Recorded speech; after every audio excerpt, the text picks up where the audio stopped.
Yeah, I felt a nodule up in my left chest wall. I went to the oncologist at the VA who was tracking me.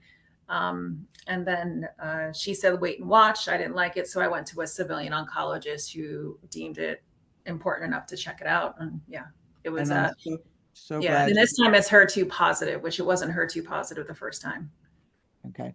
And on that note, you guys, I've had 17 biopsies. I tell people never watch and wait.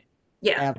it's I don't ridiculous. care who tells you that. I don't care if they're the most prestigious doctor on the face of the earth. It is your body. You are in control. And I can't tell you how many times I've heard people say, I watched and waited and it ended up being stage whatever, whatever. Yeah. So, Yeah. it's stage 3 now by the grace of God. It's not stage 4 because you took control of that one.